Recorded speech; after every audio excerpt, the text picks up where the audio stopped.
Salut les élèves, voici une nouvelle vidéo de grammaire. Cette fois-ci, on va aborder l'hypothèse.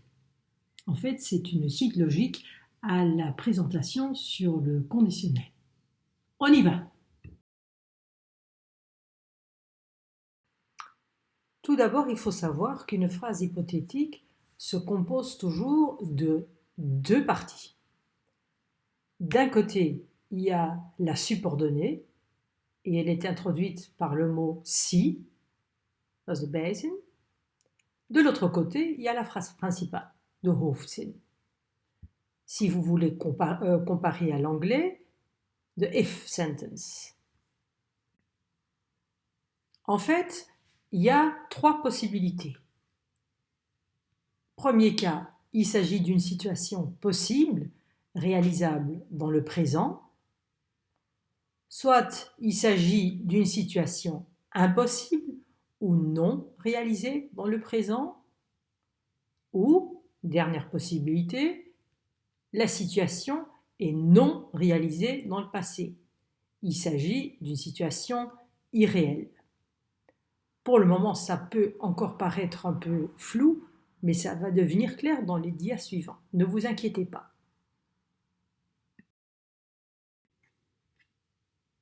Regardons d'abord la situation possible, réalisable dans le présent. Regardez les phrases suivantes. Si tu veux, tu peux rester ici. Ou encore, s'il fait beau ce week-end, nous irons à la mer. Ou encore, si tu as faim, mange. Donc, qu'est-ce qu'on constate? Pour une situation possible, réalisable dans le présent, derrière si, on utilise toujours un indicatif présent. Dans la principale, il y a différentes possibilités, soit le présent, soit le futur simple, soit l'impératif.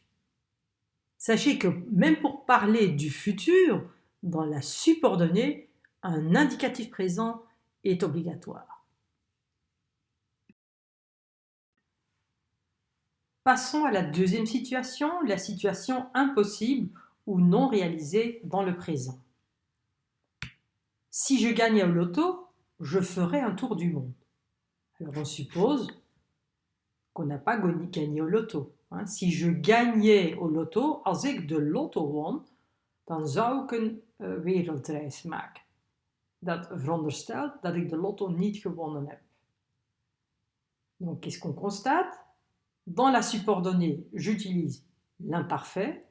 Dans la principale, le conditionnel présent. Attention, pas de conditionnel dans la phrase introduite par si. Non, là, il y a un imparfait. Et dans la phrase principale, il y a un conditionnel présent. Et enfin, le troisième cas, la situation non réalisée dans le passé. Exemple, si vous étiez venu plus tôt, vous auriez vu Marie. Alors ici, qu'est-ce qu'on constate? Dans la subordonnée, on utilise un plus que parfait. L'imparfait de l'auxiliaire plus le participe passé. Dans la principale, un conditionnel passé. Donc, pas de conditionnel dans la subordonnée, mais bien un plus que parfait. Dans la phrase principale, un conditionnel passé. Als jullie op tijd waren gekomen, maar jullie waren niet op tijd, dus ik kan het niet meer veranderen, het is in het verleden gebeurd, dan hadden jullie Marie gezien.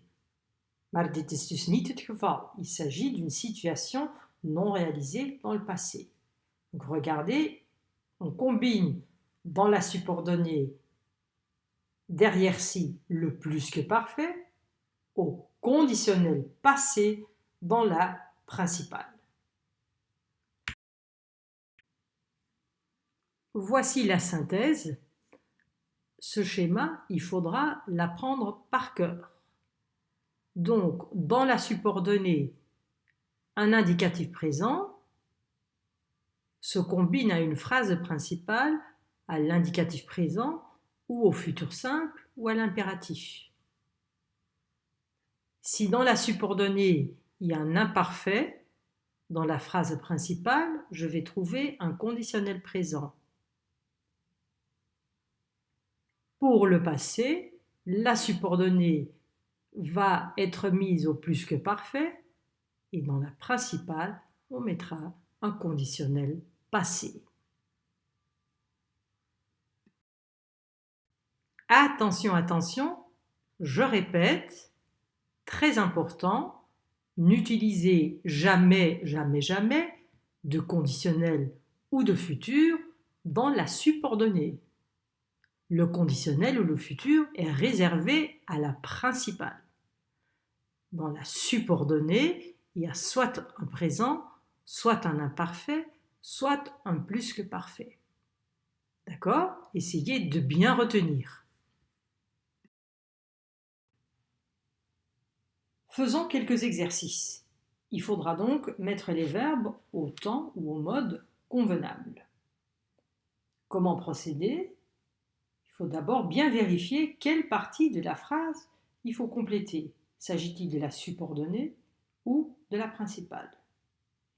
Ensuite, on va identifier le mode ou le temps de l'autre partie de la phrase pour ensuite compléter le bon mode ou le temps de la partie à compléter.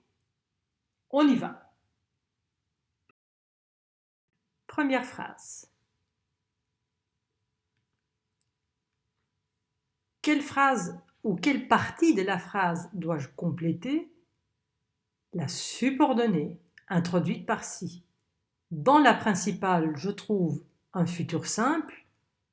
Il faudra donc mettre un indicatif présent dans la subordonnée, si vous cherchez. Autre phrase, je ne saurais pas quoi répondre.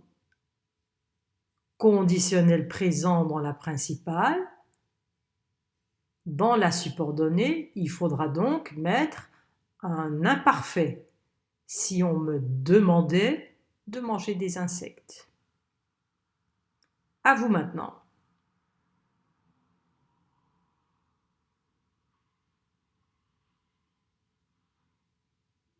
Et oui, dans la principale, un impératif, donc dans la subordonnée, un indicatif présent. Si tu préfères la nourriture saine. Phrase suivante.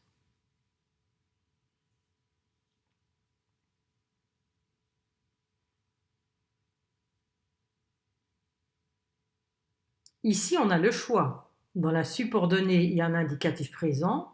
Je peux donc utiliser l'indicatif présent ou le futur simple dans la principale. Si quelqu'un maltraite les chevaux, on doit lui donner une amende. Dan moet men hem een boete geven. Of dan zal men hem een boete moeten geven. On devra lui donner une amende.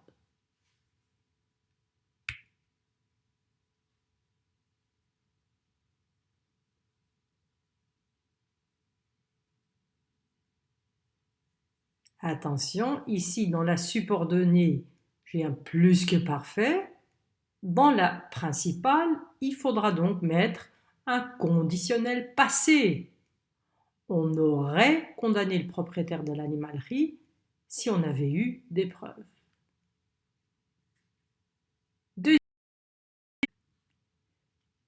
Deuxième série. Servez-vous du schéma si vous avez encore des difficultés.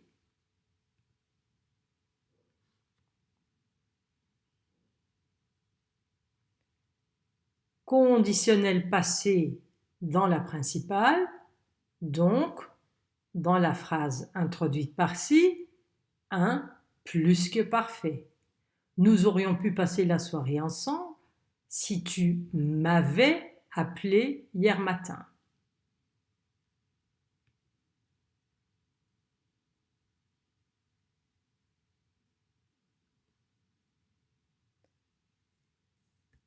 Imparfait dans la subordonnée, donc dans la principale, un conditionnel présent. Elle irait à ce concert si elle avait le temps. Ze zou naar dat concert gaan als ze tijd had.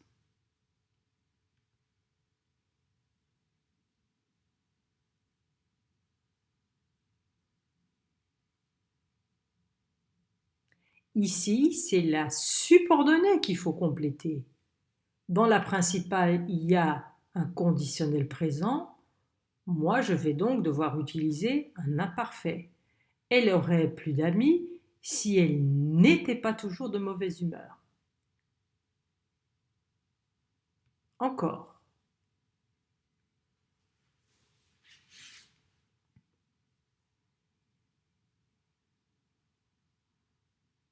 La police les aurait arrêtés. Conditionnel passé. Donc, dans la subordonnée, il faut un plus que parfait. C'est quoi le plus que parfait d'un verbe pronominal? On utilise bien sûr le verbe être. S'il ne s'était pas enfui, ajouter un S au participe, la police les aurait arrêtés. Dernier exemple.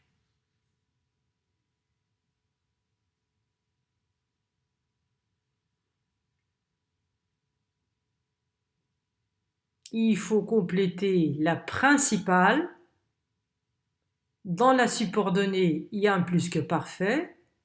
Donc, dans la principale, un conditionnel passé. Je ne l'aurais jamais cru.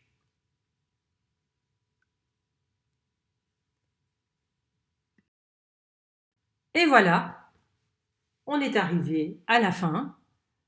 Il faudra donc bien mémoriser la synthèse, le schéma, et alors on peut faire les exercices que j'ai mis à votre disposition sur Skoodle. Bonne chance!